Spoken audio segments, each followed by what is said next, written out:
नमस्कार, स्वागत है आपका एनएनसी न्यूज में। आप देख रहे हैं न्यूज नाइट। मैं हूं आपके साथ पूजा शर्मा और अब खबरें विस्तार से। लोकसभा चुनाव खत्म होते ही दिल्ली की राजनीति में एक बार फिर से उथल-पुथल शुरू हो गई है। कुछ दिन पहले बीजेपी ने इशारा किया था कि वो दिल्ली में सरकार बनाने के लिए विकल्प तलाश रहे हैं, जिस पर आम आदमी पार्टी के नेता मनीष सिसोदिया ने भाजपा पर निशाना साधते हुए कहा कि जब भाजपा के पास 32 विधायक थे तब वो कह रहे थे कि हम सरकार नहीं बना सकते हैं, और अब जब 29 विधायक बचे हैं तो कह रहे हैं कि हम विकल्प तलाश रहे हैं। सिसोदिया ने बीजेपी पर सवालिया कम होने के बावजूद कह रहे हैं कि हम सरकार बनाने के विकल्प खोल के रखे हुए हैं। किस आधार पर खोल के रखे हुए हैं ये मोदी जी बताएंगे कि नहीं बताएंगे? क्या खरीद फरोख्त हो रही है, क्या बेईमानी हो रही है, क्या जोड़ तोड़ हो रही है, और क्या मोदी जी बताएंगे कि जोड़ तोड़ और बेईमानी और खरीद फरोख्त के बलबूते पे बनी हुई सरकार देश में भ्रष्टाचार और महंगाई कम करेगी या बढ़ाएगी? विश्व हिंदू परिषद के अंतर्राष्ट्रीय संयोजक अशोक सिंघल ने एक बार फिर विवादास्पद बयान दिया है। सिंघल ने देश के मुसलमानों को नसीहत दी कि उन्हें हिंदुओं की भावनाओं का सम्मान करना चाहिए। सिंघल के इस बयान के बाद राजनीतिक गलियारों में भूचाल आ गया है। सिंघल के इस बयान की निंदा करते हुए कांग्रेस नेता राजीव शुक्ला ने कहा कि देश के हर नागरिक को मतदान करके सरकार बनाने का बराबर का अधिकार है। मुझे नहीं लगता है कि प्रधानमंत्री नरेंद्र मोदी सिंघल की इस टिप्पणी से सहमत होंगे। To us, India is one, and every citizen of India has got equal right of voting and electing a government. I don't think even Narendra Modi would agree with his statement. जाने माने संगीतकार और राज्यसभा के सांसद जावेद अख्तर ने विश्व हिंदू परिषद के नेता अशोक सिंघल की मुस्लिमों पर दिए गए बयान की कड़ी शब्दों में निंदा की। संसद के बाहर पत्रकारों से बात करते हुए अख्तर ने कहा कि हिंदू और मुस्लिम दोनों को एक दूसरे का सम्मान करते हैं, क्योंकि वे जानते हैं कि उन्हें कैसे एक साथ रहना है। Narendra Modi, he is saying that no Muslim has voted for Narendra Modi, which is not true. There are many Muslims who voted for him. I think it's totally wrong. An average Hindu and average Muslim respect each other and they know how to live together. The problem are people like Ashok Singhal. विश्व जनसंख्या दिवस 2014 का दिल्ली के विज्ञान भवन में केंद्रीय गृह मंत्री राजनाथ सिंह ने उद्घाटन किया। साथ ही इस मौके पर केंद्रीय गृह राज्य मंत्री किरण रिजिजू भी मौजूद थे। इस अवसर पर आम आदमी पार्टी द्वारा दिल्ली में सरकार बनाने को लेकर भाजपा विधायक की खरीद फरोख्त का लगाए गए आरोपों के जवाब में कहा कि भाजपा कभी भी खरीद फरोख्त में शामिल नहीं रहा है। On a single online platform between UNFPA and the RTI to improve the events on news, which we just saw presented by Dr. Chandra Murli. इस संबंध में ऑथेंटिक जानकारी यदि आपको हासिल करनी है तो मैं समझता हूं कि हमारे नेशनल प्रेसिडेंट श्री अमित शाह अथवा हमारे स्टेट प्रेसिडेंट श्री सतीश उपाध्याय से हासिल की जा सकती है। जैसे कि बीजेपी पे आरोप लग रहा है कि एमएलए खरीद मैंने बीजेपी ने तो आज तक कभी हार्स ट्रेडिंग की ही नहीं है, इसलिए हार्स ट्रेडिंग करने का तो सवाल ही नहीं खड़ा होता। जनता दल यूनाइटेड के राष्ट्रीय अध्यक्ष शरद यादव ने वेद प्रताप वैदिक और हाफिज सईद के मुलाकात पर कहा कि भारत लगातार आतंकवाद से लड़ रहा है, जिसमें देश को काफी सफलता भी प्राप्त हुई है। साथ ही उन्होंने कहा कि वेद प्रताप वैदिक का हाफिज सईद से मुलाकात करना देश की आतंकवाद के विरुद्ध सफलताओं पर असर डालेगा। कौन क्या कह रहा है इसके कोई मायने नहीं। इस घटना से हमारे देश में एक ऐसी स्थिति खड़ी हो गई है कि वो मामला हमारा डाइल्यूट हुआ है, उसको चोट पहुंची है।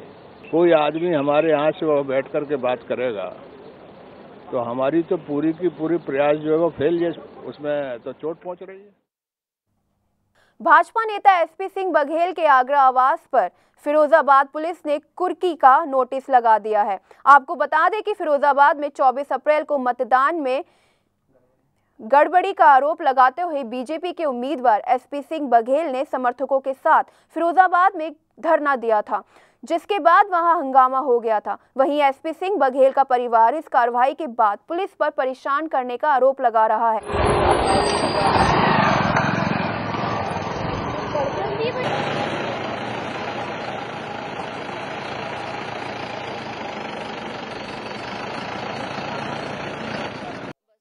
ये उसी की सजा है जो बघेल साहब फिरोजाबाद चुनाव लड़े थे और कोई दोष नहीं था। बिना मतलब हमारी बूथ कैप्चरिंग हुई, 99% उन्होंने बूथ कैप्चर किए। और अगर धरने पे थोड़ी सी हमने शिकायत की कि हमारी मशीनें चेंज कर डाली और बूथ कैप्चरिंग हुई है, उसके एवज में इन्होंने जैसे धरने पे बैठे तो अनाप शनाप लाठियां चार्ज करवाई और इतने बलवा और रासुआ पता नहीं कौन कौन सी धाराएं लगा दी, सिर्फ एक धारा छोड़ के जो मर्डर में। तो ये हमारी सजा वो है कि जो हम सरकार से चुनाव लड़े, मुख्यमंत्री के भाई से चुनाव लड़े, रामगोपाल के बेटे से चुनाव लड़े, उसी की हमें सजा है और कुछ नहीं है, हमारी कोई गलती। आगरा में विकास योजनाओं के लिए आवंटन हुए पैसे और योजनाओं के बारे में जानकारी लेने के लिए प्रदेश के उद्यान एवं खाद्य आपूर्ति मंत्री पार्सनाथ यादव आगरा पहुंचे। पार्सनाथ के साथ प्रदेश के स्टाम्प एवं शुल्क पंजीयन मंत्री राजा अरिदमन सिंह भी वहां मौजूद रहे। 45,000 जो है विकल्प करते प्रतिदिन के उपार्जन लगभग 2 वर्ष को सर ये वित्तीय घाटों के कारण जो है बंद हो गया और पैसा आप लगातार मांगते रहे। लगातार पैसा लेके घाटा भी नहीं पूरा हो रहा है। योजना की बैठक में मैं तीसरी बार आगरा में आया हूँ और जो 12वीं हमारी पंचवर्षीय योजना थी उसके परिव्यय में ये तीसरा वर्ष है और 18,884 लाख का परिव्यय निर्धारित किया गया है इस बैठक में और इस बैठक की स्वीकृति सौहार्दपूर्ण वातावरण में दी गई।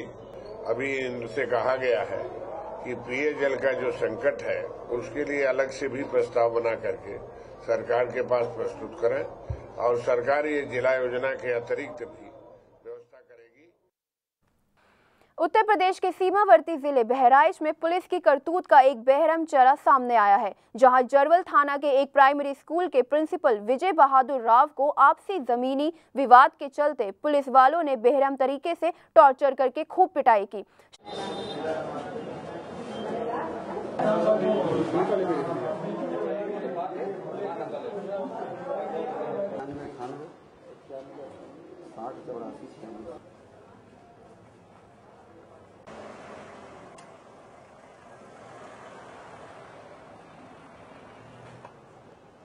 अभी मुझसे मिला था और इसके द्वारा जो शिकायत की गई है उसको मैंने सुना और उसमें इसका मेडिकल परीक्षण करा के जो भी जांच की कार्रवाई है वो की जाएगी। तो ये भी जांच का विषय है कि दोनों पक्षों में जो झगड़ा हुआ था कहीं उस झगड़े के कारण तो ये चोटें नहीं आई है। तो जो भी पूरा मामला है उसकी मैं जांच करवाऊंगा और निष्पक्ष जांच से जो भी तथ्य प्रकाश में आएंगे, दोषी व्यक्ति जो कोई भी हो, चाहे मेरे विभाग का हो, उसके विरुद्ध अवश्य। उत्तर प्रदेश के कासगंज कोतवाली सोरो क्षेत्र के गाड़िया रेत गांव में बैंक के कर्ज और सूखे से खराब हुई फसल से दुखी होकर एक 60 वर्षीय किसान ने आत्महत्या कर ली। किसान का शव गांव के बाहर खेत में पेड़ से लटका मिला, तो वहीं 24 घंटे बाद भी जिले के अधिकारियों ने मृतक के परिजनों के घर जाना भी मुनासिब नहीं समझा। गाँव में इस वक्त कैसी स्थिति है किसानों की? किसानों का तो साहब बहुत बुरा हाल है, इतना ज्यादा बुरा हाल है कि सूखे से इतना परेशान है। एक तो डीजल के रोज दाम बढ़ रहे हैं, डीजल की वजह से सब लोग परेशान हैं और दूसरी बात यह है कि पानी जमीन इतना पी रही है कि इंजन से लगाएं कितना, 1 बीघा में 3-3 घंटे लगते हैं। अब 3-4 घंटे, 4-4, 5-5 घंटे, बताओ कैसे आदमी पानी दे पाए। सरकार कुछ नहीं सोचती, कागजों में ऊपर से बस निकालती रहती है कि ये मिलेगा किसानों को, वो मिलेगा, कि पानी की सुविधा दी जाएगी। सब कुछ भी सुविधा नहीं है। सरकारी ट्यूबवेल कोई है नहीं गाँव में, आसपास कोई नहीं है, 2 किलोमीटर तक कोई पूरे गाँव में है ही नहीं ट्यूबवेल।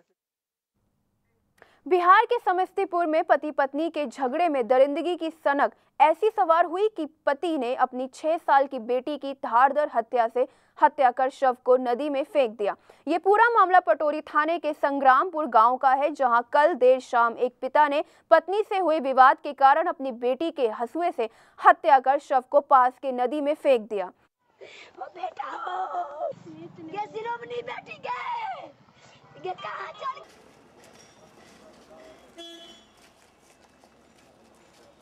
काट दिल का। कौन काट दिया? बाप काट दिल का, ये नाना का हमारी बेटी के। उसके नल पे ऊपर नहा रही थी तो इसमें कोई पर्दा नहीं है, हम थोड़ा हमारे यहाँ अंदर जाके नहा लो, बोले हम फिर बाद में नहा लेंगे। फिर दोबारा हम जब घूम के आते हैं देखते हैं वो खुला में ही नहा रही है। यही हमको बहुत गुस्सा आ गया, गुस्से में करके हम बच्चा को काट। कल शाम को 5:30 बजे पत्नी में झंझट हुआ किसी बात को लेके, उसी गुस्सा में आके पूजन पासवान जो 35 साल उम्र का है, गुस्से में आके उसने बच्चों को मारने दौड़ा हंसुआ लेके। दोनों बच्चों को तो वाइफ ने हटा दिया, यानी बेटी अंशु जो 6 साल की थी उसका पकड़ के उसने पेट को हंसुआ चीर दिया और जाके डेड बॉडी को नदी में फेंक दिया। तो डेड बॉडी को बरामद कर लिया गया है। हंसुआ जो जिससे मारा गया उसको भी बरामद कर लिया गया। और अब खबरें बॉलीवुड से। मुंबई में चल रहे इंडिया इंटरनेशनल वीक 2014 में बॉलीवुड की चर्चित अभिनेत्रियों ने ग्लैमर और चकाचौंध को और बढ़ाने के लिए फैशन शो में शिरकत किया। फैशन शो के दौरान कुछ प्रमुख डिजाइनरों के डिजाइन किए हुए आभूषणों को पेश किया गया। आपको बता दें कि अभिनेत्री श्रीदेवी, सोनम कपूर, परिणीति चोपड़ा, यामी गौतम और कीर्ति सेनन ने कई आभूषणों डिजाइनरों के लिए मंच से नीचे उतरकर उनकी कला का प्रदर्शन अपने अंदाज में किया।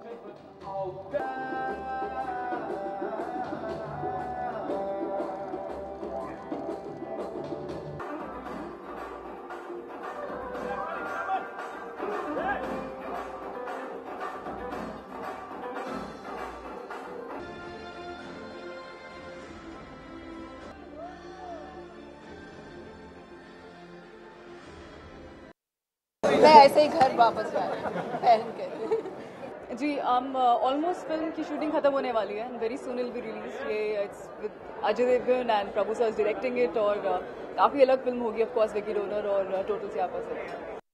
ये भगवान मैं गिर ना जाऊँ वो आई थिंक सबसे बड़ी टेंशन होती है क्योंकि हम लोग हील्स में चल रहे हैं एंड रिहर्सल करने का टाइम नहीं मिला था तो मुझे पता नहीं था कि कितना स्लिपरी होने वाला है, नहीं होने वाला, लेकिन मैं नहीं गिरी, मैं बच गई। इंडिया कल्चर वीक का तीसरे दिन बॉलीवुड सेलिब्रिटीज के नाम रहा। रैंप पर बॉलीवुड अभिनेत्री कंगना रनौत ने कैट वॉक कर सबका मन मोह लिया, तो वहीं पहले शो की डिजाइनर रीना ढाका मीडिया से बात करती हुई नजर आई। साथ ही साथ lunch box frame Nimrit Kaur और बॉलीवुड की मुन्नी यानी मलिका अरोड़ा खान तो मौजूद ही रही, तो वहीं दूसरे शो में डिजाइनर अंजू मोदी का शो में